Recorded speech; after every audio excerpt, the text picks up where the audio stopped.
taking out the speculation, but there's a bubble of speculative in oil and food, because you can buy contracts and commodities with 5% only. You need to increase the margin for that to avoid the speculation, mainly in oil and food. But also, one of the reasons is the weakness of the dollar. There are a big deficit, the weakness of the dollar. And I think the solution, they are doing, I think, a good job, but it will be more problems in the future. A good job because they have a low interest rate, negative interest rate, that in the past helped to revalue assets. Lower interest rates, revalue assets.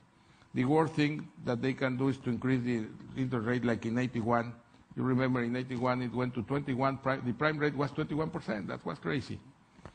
I think with a low and negative interest rate for a while, making stronger the dollar and looking that oil and food and other commodities fall down more to avoid a recession with inflation, and especially for social issues, and the interest rate down and the spread of the bank.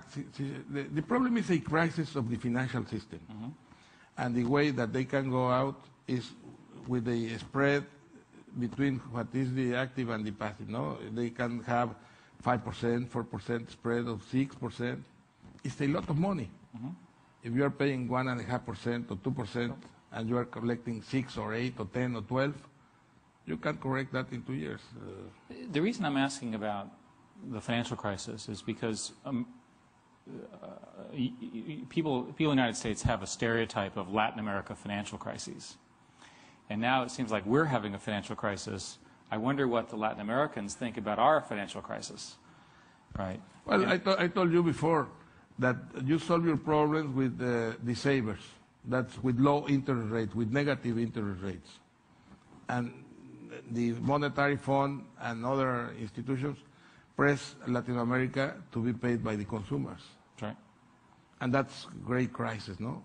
Consumption get down 15%, like Argentina a few years ago, Mexico in 95. And here is pay, and I think it's a better social issue to be paid by savers than by consumers. So your view, and you operate in all of Latin American countries, is that the growth rate will continue. The what? You believe that the growth rate in Latin America will continue? Oh, I think we will have problems worldwide. Well, but as you know, 20 years ago, we had bad leadership in Latin America, a number of dictators, a number of very, very bad acts by states. And the surprise in the last 10 years has been the robustness of Latin American economies, and in fact, their ability to pay back the loans that they got, which they fought so hard for 10 years earlier. Ultimately, does Latin America get to be as strong as the United States? Is that possible, given the resources and the population? The growth rates are higher? I think that if the Western world, U.S. and Europe has troubles, crisis like we have, like we are looking around, it will be a problem for worldwide. You cannot be an island in this world problem. Maybe China. China has a strong position to move and grow less. They will not grow 12% more for a few years, but they can grow 6, 8%, I don't know what, because they can turn back and look for the internal market. Until now, they grow with your market and with the Europe and with the world market, no? And then now they can turn and accelerate the process of integrating more faster the part of his population. But when you have a recession like this, everyone will decrease the growing. The important thing is that it's not costly for socially like other crises in the past. We have this experience, and I think there are tools to avoid to have this costly situation. So to finish up and try to understand what your next steps are, Telmex, for example, and holding companies that you are associated with are actually thinking about expanding past Latin America, really becoming international telephone operators and telephony in business. Do you see Telmex as really a global company going forward? Well, these things were looking 2 years ago, 3 years ago, that maybe a little more things were getting in a not a good way. And we believe a healthy companies. What we do is to try to have a healthy position. And the view of the group that actually we have sold some companies in the last 2 years or 3 years because we were looking that something were going to happen like it is happening now. And what we have is a healthy position. We know there are a crisis. It will be a difficult, a tough crisis. Nobody knows how deep, how important, how long. But our position is to be financially healthy, very healthy. And we still are buying buybacks. We have a politics of dividends conservative to have a stronger position. And we will view. We don't know. We don't know what will happen, but what is clear is that we are looking to have a healthy financial position and to follow investing. And one of the things we do in the group, we have a philosophy of some points, is to maintain a austerity in good times to avoid layouts in bad times. So the other thing that you're doing is you're using your personal wealth for good, for investments. You recently invested, for example, in the New York Times in a minority position. You have many things that you're doing personally. Can you talk a little bit about, for example, your philanthropic interests, and where do you think your personal impact will be felt? I read, for example, that you've committed up to $7 billion of philanthropic work and good works and investments in the world, which is an extraordinary commitment.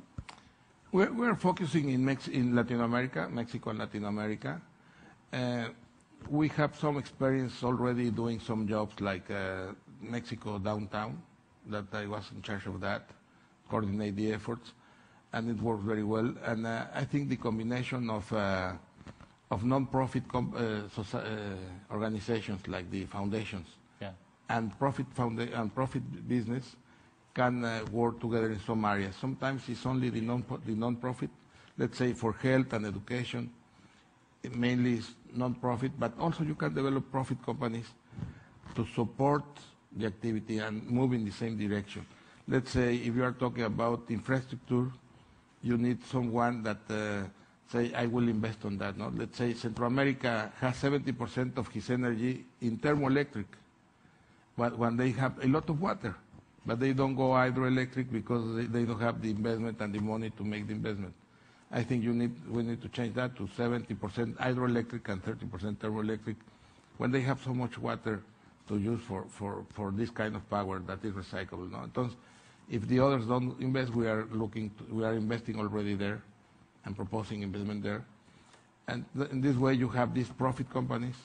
But also, when you are talking about health, well, one way you go non-profit with programs of non-profit, or sports or culture, you go non-profit. But sometimes we combine that. So my sense, and I want to thank you for coming and spending time at Zeitgeist, is that Carlos is a person who I think exemplifies what you can do as an individual when you want to have an impact on the world, both in terms of the impact that you've been able to achieve, just in terms of bringing people up with communications and so forth and building a great business in the meantime, and now continuing that set of principles and really having an impact on a much, much broader stage. So thank you very much for coming. Okay, thank you. Thank you very much. Thank you. Thank you.